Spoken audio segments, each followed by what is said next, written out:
munaasabadan ayaa ahayd mid abwaan cabdiraxmaan ibraahim aadan aabees uu ku soo bandhigayay qaybo ka mid a suugaantiisa isla markaana uu kaga hadlayey xaaladda uu dalku haatan maraya ayaa habeenkii xalay ahaa waxay hotel Mansour ee magaalada Hargeysa waxaana munaasabadaasi ka soo qayb galay siyaasiyiin aqoon-yahan abwaano iyo dhalinyaro iyo sidoo kale dad bulshada caan ka dhexa waxaana ugu horeyn munaasabadaasi ka hadlay qaybihii kala duwanaa ee uu ka soo qayb galay munaasabadaasi haddii aad maanta daawataan systemkeena dowladnimo qaldan yahay ee u taagan yahay hebel ku bedelo inaadeerkiia ma heli karno qaran aynu danteena ka dhex aragno laakiin waxaan heli karnaa qaran hebello dantooda ka dhex arkaan war ma aha inaynu necabnahay madaxdeena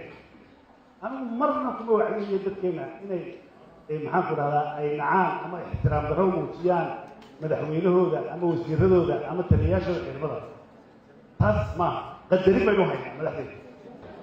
marka xuquuqda ka hadlaya dadku waxay moodaan qurbay ka timidoo shuqulkii waskee wada taayo dacayado caynkaasoo fara badan baa inta badan dadku fadhiya laakiin xuquuqdan ka hadlayo waa tii islaamku siiyey dumarka kaasaan ka hadlay mid dibad looga timid kama hadlay marka xagga sharcigana waxyaabo badan oo dee looyarku inooga sheekayn karo ayaanay dumarku awoodu lahay halka ay ku shaqaynayaan buliisku sida ay u eg tahay iyo sida ay tahay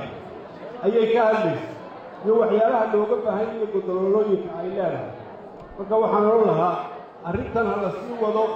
gobollada iyo meel walba ha la gaadhsiiyo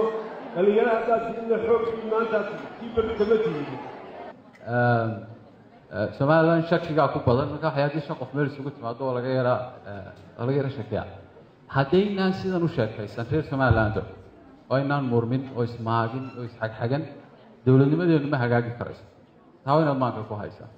oo aan la sheegin qof walba waxa xoqanaya aan sheegin arrimaha la xiriira xuquuqda aadanaha iyo dulmiguna waa mid ka mid ah ashyaada qof walba saamaysa meel walba jooga Somaliland wuxuu kiisna yiraahdo kibirkii haddana la ima qorina waxaa la walaalkii kiis walaalkii waxaa la yidhi meesha waxaan ku arkay maxmuusyada ka sarreeyo oo dilaala oo albaabka kaa furaya dabeedna albaabka nagu yaro furo mid soo carura soo loo xiray bas kullu waxa ka dawr soo ma maxmuus hay niga ku dirnaa dowladnimaha si lagu ogaa haybad lagu dhaafo hahad kii aan lahaa haykalkii dumay isaguna hareer buu ka maray hilinkii toosnaa amas yaharaad ku dhex furay geedigiisa amas yaharaad ku dhex furay geedigii hebel hiradjoog la hawdii calan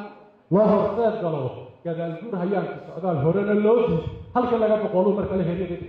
cabdirashiid cali barre sab TV Hargeysa